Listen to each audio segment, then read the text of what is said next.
Hello, I'm Paul Hutchins, President of Sampson Community College, and welcome to the President's Corner.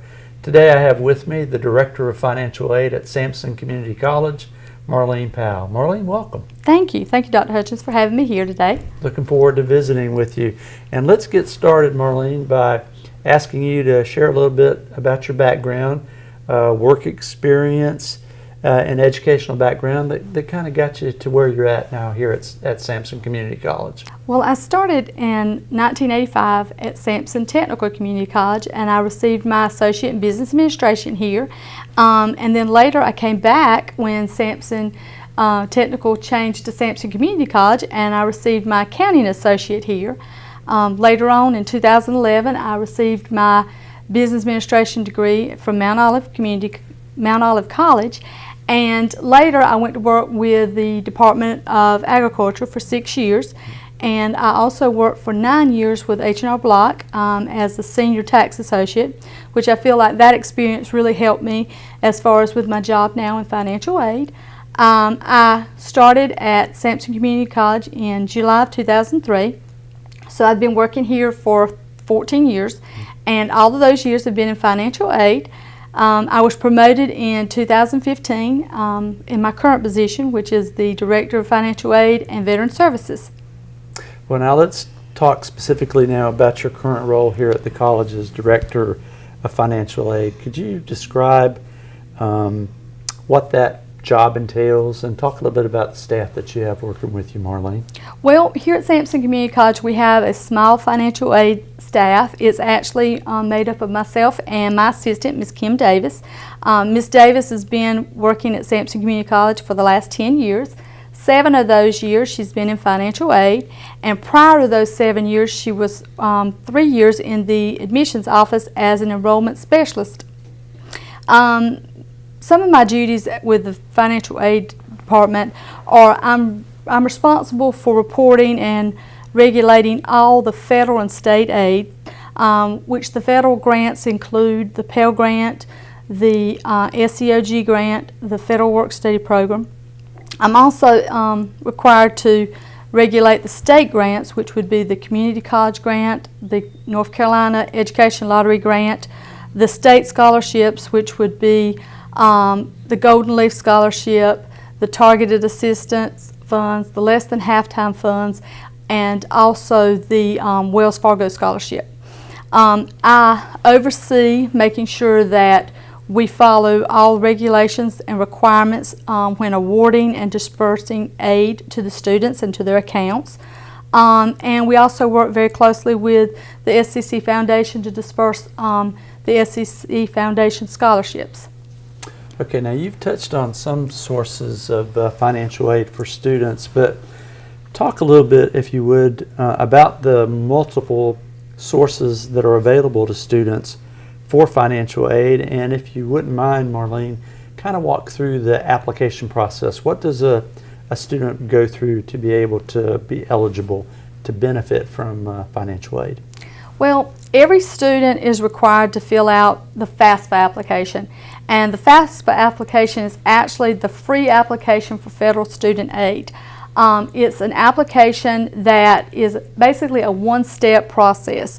The government's really worked hard to make sure that they're making it easier for students and their parents to actually file and complete financial aid.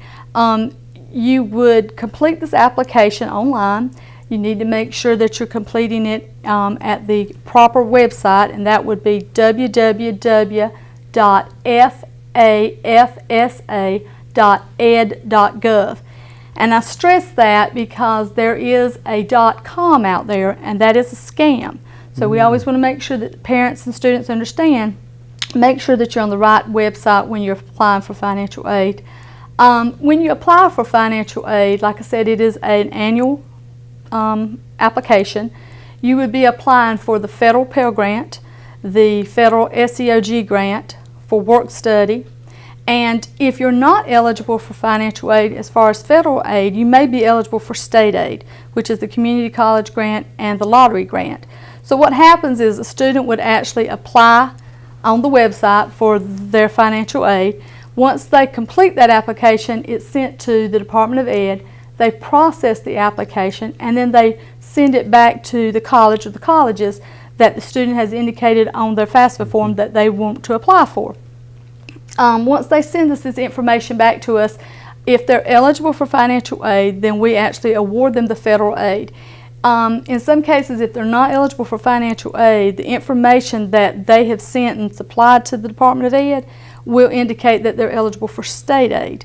And then if they're eligible for state aid, then we actually award them that.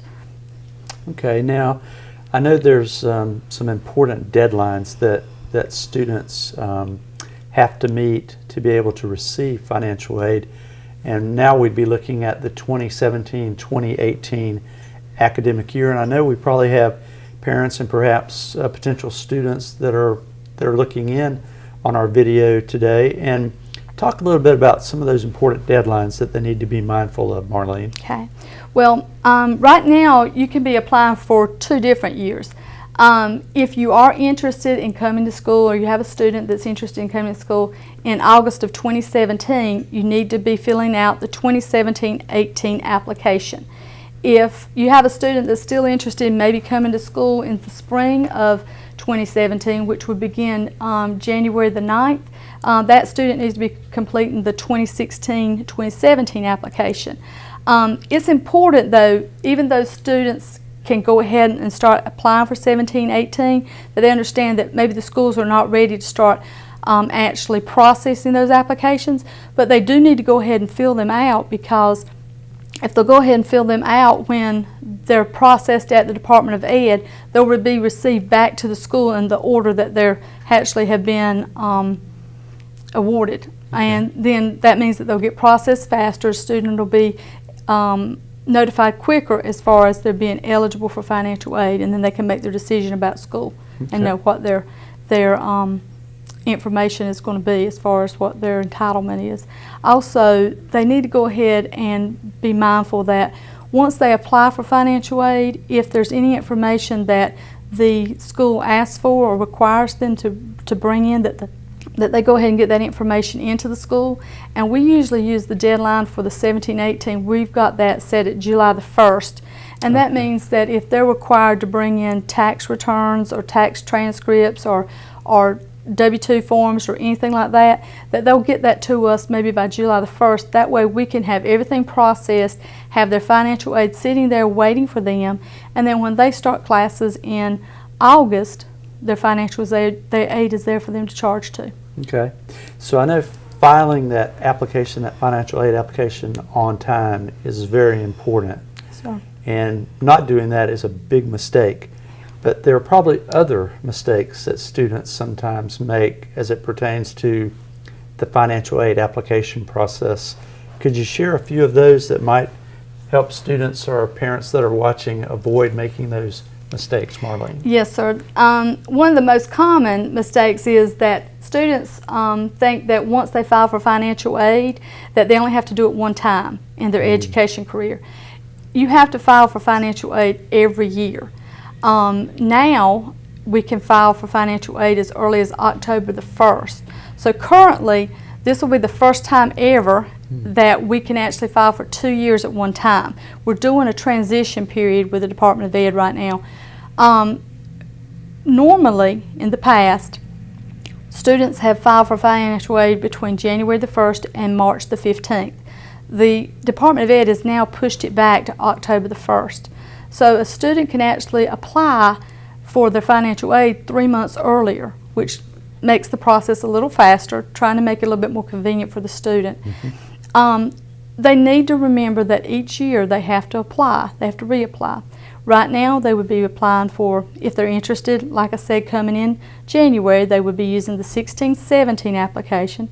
If they're interested in coming in August, they're looking at the 17-18. They would also need to use their 2015 federal tax returns. They'll use those for both years. So that's one of the common mistakes. Another mistake that students sometimes make is you actually have to identify on your FAFSA application that you want that information sent to the college. So like for example, if your student was making an application to come to Sampson, they would need to put our school code on there, which was 007892 for the Department of Ed to actually send the application to the school for it to be processed. So that's another common mistake. A third one is dependent students sometimes do not provide their parents' information. The federal government requires that a dependent student, which is a student who is under 24 years of age, that they have to include their parents' tax information. Sometimes students do not do that. If they don't, then their application actually is not processed. And the fourth one would be that they need to make sure that when they do the application that they submit it. We have a lot of applications, students that come in every year, and they're wondering where their financial aid is, why it hasn't been processed, and they actually simply forgot to hit the submit button. Oh, wow. So it's never processed. So that would be the 5 top mistakes, I would say. Very good. Well, we hope those that are watching will avoid those mistakes when they're going through the application process for federal financial aid. We're going to pause now for some messages, and we'll be back with more of the President's Corner in just a moment. If you need help paying for college or career school, the Office of Federal Student Aid might be your best option. We offer more than $150 billion to students each year in the form of grants, loans, and work-study funds. And federal student aid can be used to pay for school expenses, such as tuition, room and board, and books and supplies. After you've filled out the free application for federal student aid, or FAFSA, you'll receive an award letter from each school you list on your FAFSA. This letter explains both the federal and non-federal financial aid options that a school is offering you. So let's talk about federal aid. If you qualify for and receive a federal grant, you won't have to repay the money. That will definitely help offset the cost of school, but you may still need additional help. If so, a federal student loan might be your answer. Remember, a student loan is just like any other loan. It's borrowed money that will have to be repaid with interest. If you plan to take out a loan, consider federal student loans first. Compared to private student loans, federal student loans often have lower fixed interest rates and offer many benefits that you won't find otherwise. For example, when it's time for you to repay your federal student loan, your loan servicer can work with you to find the best repayment plan for your individual needs. Plus, you may be able to adjust your loan payments based on your income. You also may be able to defer your federal loan payments, deduct student loan interest on your taxes, and even consolidate your eligible federal student loans into one loan with one monthly payment. Federal loans can even be forgiven based on certain types of employment. Getting a work-study job is another great option to help pay for school.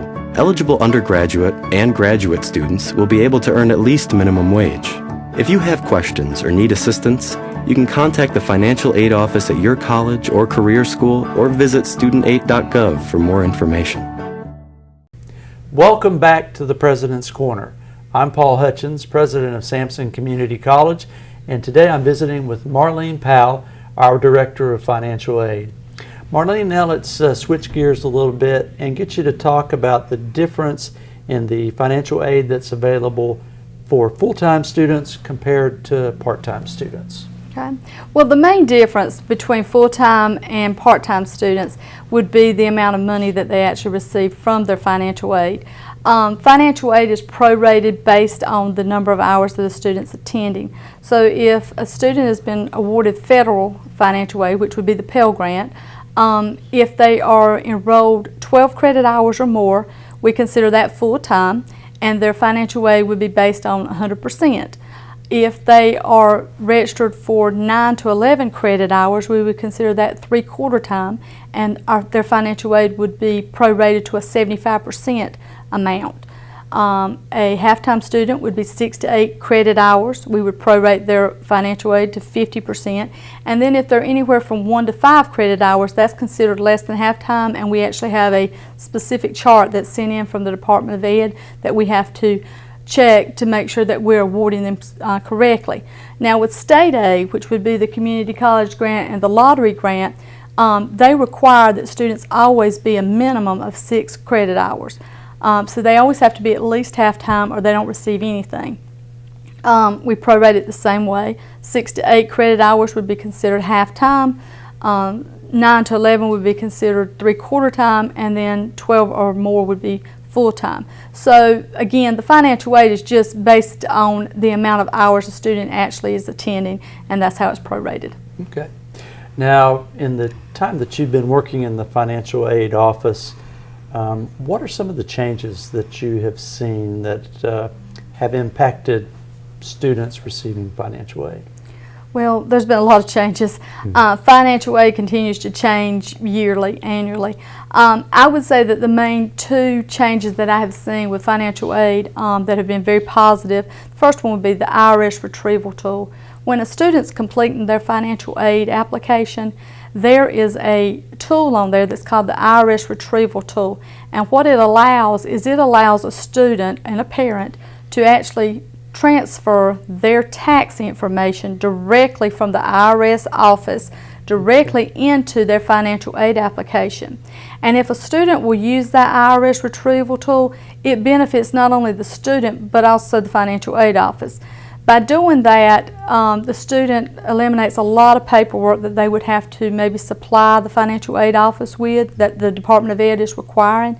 It also allows them not to be considered for verification, meaning that the Department of Ed knows their information is accurate because it's been downloaded from the IRS. That would be one of the most advantageous that they've had. The second thing that I've seen that was a major change with the financial aid over the last 5-10 years has been the implementation of what they call PLEU. And what that is the Pell Lifetime Eligibility Use. And what that means is that Pell Grant is limited now to 600%, meaning that a student can go and receive Pell Grant for 12 full-time semesters, which is more than enough time for a student to actually receive an associate degree, maybe even a second associate degree, and a bachelor's degree. But at that point in time, when they hit that 600% limit, they're actually no longer entitled for Pell Grant. Also, if they've received a bachelor's degree, they're not entitled to Pell Grant.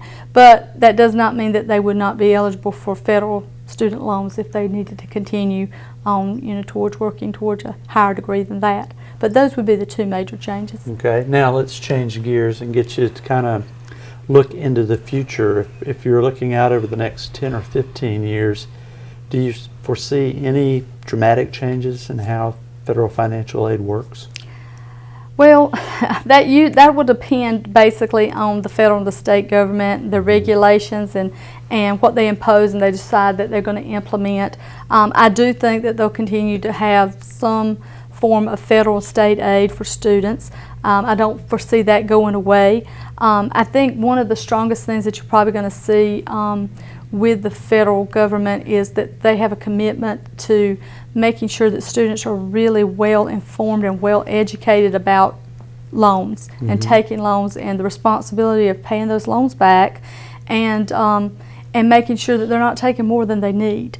And I think that that's probably going to be one of the biggest things that we're going to see them pushing towards. But I feel certain that federal student and state aid will continue to be around.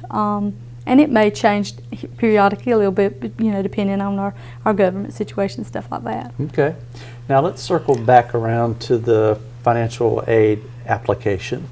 Where can students go to for help in doing that application? Well, we're small, and so since there's only 2 of us here at Sampson Community College in the financial aid department, we're not actually available to help fill out Pell Grant applications or FAFSA applications. But we do have a gentleman that's here currently, Mr. Walter Palmer. He comes 2 to 3 times a week here at Sampson Community College. He is in the county basically every day. He is getting ready to retire December of 2016, but we've been assured that we're going to have someone else that will be here, and then we'll have hours that we'll be able to post. Mr. Palmer works out of the Student Services Department, so he's located here in the North Building, and he's here to help fill out financial aid. One thing I do want to stress that I didn't say a little bit earlier, that anybody who is applying for financial aid, if they're asking for assistance, they need to keep in mind that it is a free application and no one should be charging anybody as far as filling out the application or assisting to fill out that application. But like I said, this grant is the Educational Opportunity Center program out of Fayetteville State, and we're fortunate to have him on our campus to help fill out financial aid. Excellent.